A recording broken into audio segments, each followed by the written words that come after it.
Jadi Natar Sori ini dari awal mulanya itu tete nenek moyang yang sudah almarhum, yang sudah duluan dari kita itu.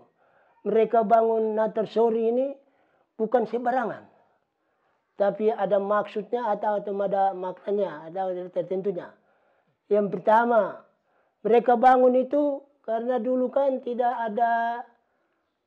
belum ada balai desa, belum ada kantor desa. Jadi Natar itu selaku kantor desa atau Natar, balai desa, untuk tua-tua adat semua berkumpul, masyarakat berkumpul di atas Natar Sori.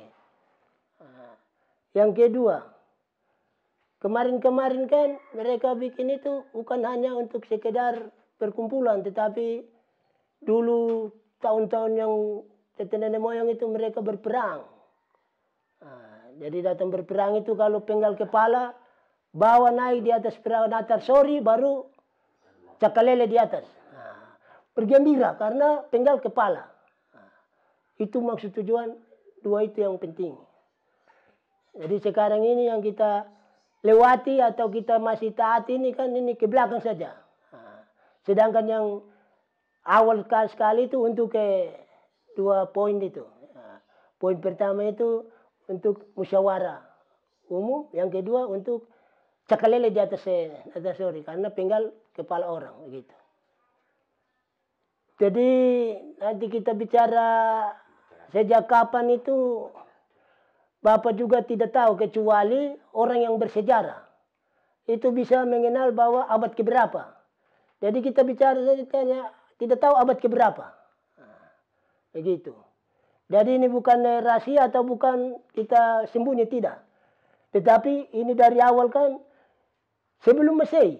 Jadi dia punya area luas itu nanti kita bilang dulu kan tidak ada pengukuran apa-apa. Itu hanya dibangun sekejap untuk kedudukan desa. Jadi mereka membuat dena desa ini, baru si duduk Natar ini. Jadi nanti kita mau bicara lebar panjang juga, kecuali seperti Bapak dorong nanti ukur sekali, baru bisa kenal bahwa dia punya lebar berapa, panjang berapa, tinggi berapa, area luasnya, lokasi berapa, begitu. Karena dulu kan bikin itu tidak perlu semua. Yang penting dia punya inti tadi yang Bapak sudah kasih tahu itu, begitu. Jadi bentuk perahu itu karena dulu kan orang berlayar itu dengan perahu. Pasti di Jawa juga berlayar dengan perahu. Tidak pernah berlayar dengan kapal besin, tidak ada. Dulu siapa mau dapat kapal apa sudah besi, palingan kapal kayu ada. Jadi dibuat sebentuk kapal, perahu, gitu. Jadi di pinggir kapal kan biasa masing-masing punya tangga naik. Jadi itu di atas perahu batu, di atas Natar itu sudah ada batu-batu tertentu. Jadi di dalam di atas Natar itu ada 4 batu. Kita tidak hitung apa ini tuan tanah dulu, kita hitung sawah punya dulu. Jadi di atas itu ada 4 batu, kedudukan 4 sawah. Di dalam 4 sawah itu ada bermacam marga, ada 3-4 marga di dalam sawah. Jadi kita mulai dari sawah yang terbesar, sawah Surluri. Itu ada berapa marga itu? Jadi marga pertama Bariat, Batvian. Jadi langsung tulis saja Batvian, Ratuanak, Taknarlere, Batmomolin, Lamere, Batmanlusi. Itu berapa marga itu? 1 sawah. Itu namanya sawah Surluri. Baru sawah Riesam yang ikut. Jadi Saint Lolin, Koisine, Luturmase. dengan Anwar Masih. Baru Buksaluembun. Ada 3 marga. Sainakit, Naraliawan, Masriat. Sawan di Tiniyowe, marga Ayowembun. Baru tuan tanah, jadi batu lebar yang di atas itu, batu meja besar itu. Itu tuan tanah punya kedudukan. Tidak ada orang lain yang duduk situ. Kecuali tuan tanah di depan. Jadi tadi kita sudah bicara tuan tanah. Jadi di atas Natar itu ada beberapa kedudukan. Jadi ada 8 kedudukan batu adat. Yang pertama muka perahu adalah dari marga Batvian. Yang kedua itu yang dari marga Batvian itu nama Mangat Nyanuk Silai. Nyanuk Silai tulis. Yang kedua Nyanuk Marumat dari Nditiniyowe, dari Ayowembun. Yang ketiga diofor ke Ariesam, Nyanuk Umum. Baru nanti Nyanuk Umum itu kasih untuk semua di atas yang komponen di atas perahu batu itu untuk berak, untuk berbicara. Mau tanya apa ke, mau bicara apa ke, itu silakan. Sedangkan kemudi kiri dari marga Sainakit. Kemudi kanan dari marga Anwar Masih. Tuan tanah itu selaku Mangsom Silai. Itu yang berdoa adat. Baru Lamere Mangsom Umum. Itu kedudukan yang di atas Berabatu yang tadi Bapak sudah kasih tahu semua itu. Jadi di bawah di pinggir Natar itu ada masing-masing punya tangga untuk naik. Jadi di depan sebelah kiri itu dari Sowa atau marga Ayowembun atau Ditiniyowe. Kedua di belakang, samping kiri di belakang. Itu dari Sowa Buksaluembun. Kalau sebelah kanan itu Sowa dari Ariesam.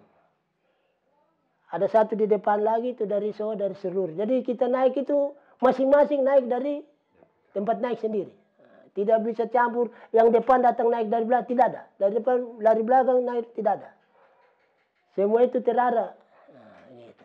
Jadi dulu itu kan peperangan tuh. Jadi datuk-datuk yang sudah meninggal itu, tete-tete yang sudah meninggal, bapak sudah meninggal itu, dorang bikin benteng. Berarti bikin istilahnya macam tembok. Untuk melindungi masyarakat. Kalau ada musuh atau datang kan tidak bisa serang untuk lewat pagar itu atau tembok itu. Maksudnya begitu. Dan itu ada. Tapi sekarang kan ya, perkembangan ke depan bukan hilang, bukan hancur, tetapi tenggelam. Karena ditimbuni oleh tanah dan barang-barang lain. Akhirnya tidak kelihatan. Gitu. Bentuknya bulat. Bulat seperti di laut sudah. Gitu. Jadi bentuk keliling kampung tuh. Ada di yang agak tinggi sekali di depan karena itu tempat itu jurang. Jadi tinggi. Jadi itu palingan 2-3 meter ada kalau di sekitar keliling itu. Kalau di depan itu lebih tinggi. Itu tidak sampai 1 hektar juga. Itu palingan ya, sekitar 60-70 persegi itu. Gitu. Karena dulu kan baru kampung kecil tuh, belum kampung besar begini, gitu. Jadi jauh sebelum itu mereka bikin Natar duluan. Setelah selesai baru mereka rancang Titar ini. Karena di depan kampung kan jurang. Jadi tidak ada mata jalan di depan, hanya mata jalan di samping kiri kanan. Jadi orang kalau mau lewat turun ke pantai dari pinggir-pinggir saja. Akhirnya mereka rencana untuk bikin Titar. Jadi maksud bikin Titar itu supaya mereka harus bisa lewat dari depan kampung. Tidak boleh lewat di pinggir-pinggir lagi. Itu maksudnya begitu. Itu semua batu saja. Batu alam semua. Tidak ada semen ke apa tidak. Ini tahun-tahun abad punya abad ini. Gitu. Jadi Itu semua tersusun dari batu semua, mereka potong baik-baik, baru pasang baik-baik, kasih rapi. Sebab pikir jangan sampai ada banjir kah apa, hujan lalu banjir lalu longsor kah, begitu. Jadi mereka bikin juga harus rapi baik-baik supaya kuat. Jadi mulai dari abad ke abad sampai sekarang tidak pernah rusak. Tidak direkat oleh apa-apa, tidak ada, tidak ada. Gitu. Nah, jadi kalau mau tanya ukiran-ukiran itu, Bapak juga tidak tahu kata, karena ini bukan cerita sejarah tertulis supaya kita bisa ambil saja supaya kita baca lalu ini. Ini dari tete nenek moyang kan, itu dorang bikin sebagai lambang, kiasan untuk cucu turunan cucu-cucu ke belakang ini datangnya sudah dewasa, sudah besar, bisa melihat bahwa ini ukiran-ukiran dari tete nenek moyang yang sudah berpulang itu. Gitu. Kalau di atas anjungan sekali itu ada patung 2 manusia. Baru di bawah juga ada 2 manusia lagi, jadi 4. Baru di bagian tangga kecil yang terakhir di bawah itu, nah, di situ ada ayam. Baru yang mau turun ke bawah tanah sekali itu, nah, di situ ada anjing. Ada anjing 2 ekor di situ, sebelah. Ayam 2, di atas ini manusia 2, di atas anjungan sekali manusia 2 lagi. Ada di kalau macam anjing, itu anjing kan dorong kasih tanda. Musuh sudah datang itu berarti anjing gonggong. Sedangkan ayam, kalau ayam itu dorang apa sudah dengar ayam berkokok sudah tahu bahwa sudah mau hampir siang terang, gitu. Sedangkan manusia itu kan dorang jaga. Ada 2 benteng di bawah, benteng di atas. Jadi itu pagar mati sudah itu, orang tidak bisa lewat lagi. Itu maksudnya begitu. Patung-patung itu hilang sebelum Bapak dorang. Sebelum, jadi Indonesia merdeka juga sudah hilang. Jadi tidak tahu, selama itu tidak tahu bahwa waktu Belanda itu masih ada. Tapi dari Belanda sampai di Jepang tidak tahu di situ ada hilang, rusak kah, begitu. Karena waktu itu kan ada satu pastor dari Belanda juga ambil gambar itu semua masih lengkap. Tapi datang setelah Jepang masuk, dari situ sampai Indonesia itu tidak ada. Patung-patung itu tidak ada. Jadi tidak tahu bahwa ada orang curi atau tidak mungkin hilang. Tidak mungkin rusak. Gitu. Waktu Belanda masuk itu kan bawa agama. Dulu itu di sini agama Hindu. Tapi karena waktu itu Belanda masuk, orang bawa agama Katolik datang di sini. Setelah mereka pulang, karena ada arca apa segala, mulai bikin apa sudah kepela di laut. Orang bikin batu itu untuk simpan arca di situ, patung di situ. Tapi karena sudah makin maju, makin perkembangan meluas, akhirnya dibawa di gereja saja. Jadi kita mau cerita Batu Rusuk punya apa sudah, dia punya kekuatan atau dia punya macam apa sudah. Macam kita macam tempat-tempat larangan ini, nama apa sudah? Keramat. Jadi kita mau bilang Batu Rusuk ini itu untuk perempuan-perempuan yang hamil. Itu tidak boleh ke tempat Batu Rusuk itu. Sebab nanti datang bersalin, besok-besok kopuana itu datang sudah besar tapi dia tidak gemuk.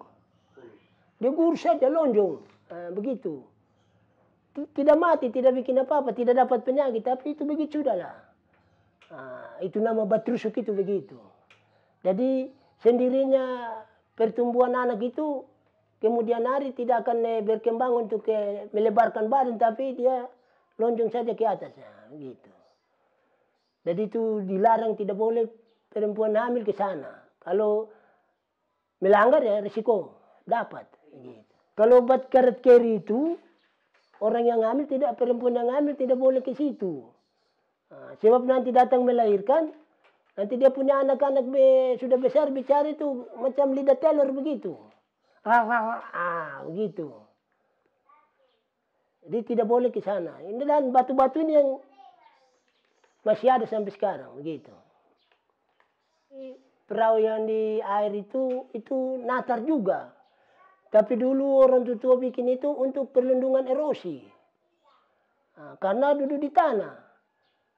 Air kan di bawah gunung. Jangan sampai banjir pasti tanah, air masuk tutup air. Pasti tidak ada dapat air lagi. Jadi mereka bikin natar untuk pelindung penada, erosi dan lain-lain. Untuk perlindungan sumur. Ya, perlindungan sumur. Dan itu kalau naik juga harus cuci kaki dulu baru naik. Tidak bisa naik sembarang saja. Karena ini sudah zaman sekarang, jadi mereka pikir jangan sampai batu-batu kan jatuh tutup air, akhirnya dorong bikin tembok semen itu. Tapi dulu susunnya batu semua, rapi. Baru ada lubang di situ. Baru air itu juga dia punya lubang itu tembus di air biru sana. Tapi tutup dengan batu besar, akhirnya itu dulu itu kan sudah kalau air pasang, berarti rumput-rumput laut itu lewat lubang itu datang naik di dalam air. Jadi air biru itu di muka kampung ini sudah. Itu istilah kata orang bilang itu wili. Wili itu berarti lingkungan air biru, tidak menyebar seperti yang di laut. Jadi macam kolam begitu. Itu kita bilang wili. Ya ada di depan ini. Itu lubang dari air ini sampai di sana. Jadi kalau nanti air pasang, air pono, berarti rumput-rumput laut itu. Nah, akhirnya dorong pakai batu tua, pakai batu besar, tutup lubang itu. Sekarang kan tidak bisa masuk lagi, tinggal air biasa saja. Gitu. Jadi air itu tawar, tidak asing, tidak ada ini, tidak ada. Itu tawar semua, walaupun dekat pantai. Kenapa bisa seperti itu? Itu karena bukan air sembarang, itu air susu. Air susu. Kampung ini punya air susu itu. Dulu tidak ada air itu, hidup air itu saja. Tidak ada air yang lain untuk kasih masyarakat ini untuk dahaga, tidak ada. Kecuali air susu di bawah. Itu nama air susu. Jadi welempit itu weye, berarti air weye. Lempit itu perempuan, nama nenek. Itu tidak gampang.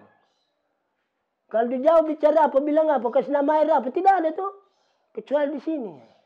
Welempit, lempitenan. Weye berarti air. Lempitenan, lempitenan itu tuh sang perempuan. Nenek-nenek sudah. Gitu.